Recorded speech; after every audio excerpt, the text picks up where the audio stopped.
आता आपण नैमिषारण्य येथील व्यास गद्दी येथे आलेलो आहोत आणि इथे व्यास ऋषींनी महाभारत लिहिले ती जागा आहे आणि त्याला व्यास गद्दी असे म्हणतात।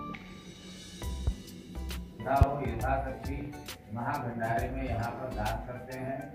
विश्व की सर्वोच्च पीठ भगवान श्री वेदव्यास जी की ये पावन तपोभूमि गद्दी है। भगवान व्यास जी पहले बद्री नारायण धाम में रहते थे। बद्री नारायण में रह करके ब्रह्मसूत्र का निर्माण किया था और महाभारतम की रचना श्री गणेश जी के द्वारा कराया था। उसके बाद में नैमिषारण्य में पधारे। ये नैमिषारण्य 252 किलोमीटर की एरिया में बसा हुआ है। 84 कोस का ये मंडल है। उस 84 कोस के मंडल में बैठे हुए 88,000 ऋषियों को 1000 वर्ष तक सूत जी ने जो कथाएं सुनाई थी उसका श्री गणेश यहाँ से हुआ था। भगवान वेदव्यास जी ने सत्यनारायण व्रत कथा में भी लिखा है कि एकदा नैमिषारण्ये ऋषयः सौनकादयः पप्रक्षुर्मुनयः सर्वे सूतम पौराणिकम खलु। सूत जी ने नैमिषारण्य में सौनकादिक 88,000 ऋषियों को कथा सुनाया। ऐसा बार बार आप लोग पढ़ते हैं और श्रवण करते हैं। वही ये नैमिषारण्य में आज अपने अपने माता पिता के आशीर्वाद से आप लोगों का आगमन हुआ है और इस नैमिषारण्य में 7 दर्शन 9 दर्शन 11 दर्शन करके आप लोग वापस चले जाओगे। यद्यपि यहाँ पर 88,000 मंदिर हैं, 3.5 करोड़ कुंड हैं। आप 2 4 5 कुंड का दर्शन करोगे, मार्जन करोगे, स्नान करोगे।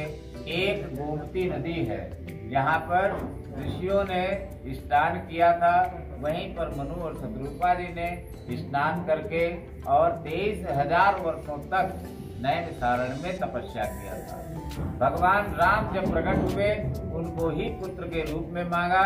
वही अयोध्या में 4 बन करके आए और राम लक्ष्मण भरत शत्रुघ्न कहलाए।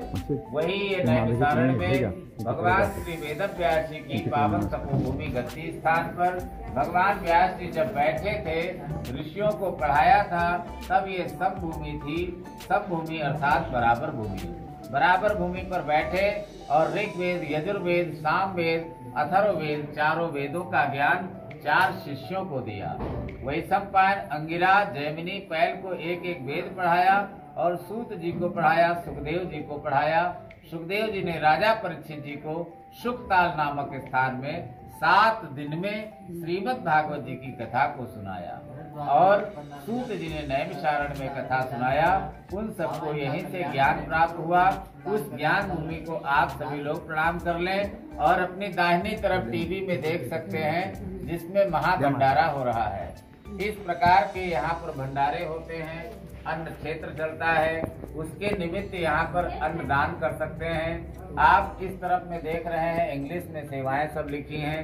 हिंदी में दूसरी तरफ बोर्ड लगा हुआ है जिसमें शक्कर, चावल, आटा, घी का दान होता है और यहाँ पर दान होता है मंदिर के निर्माण कार्य के लिए। उसके निमित्त जिसकी जो इच्छा हो अपना अपना दान करेंगे। प्रेम से बोलिए व्यास भगवान की जय, सदगुरुदेव भगवान की जय, माता पिता भगवान की जय। महाभंडारे के लिए यथाशक्ति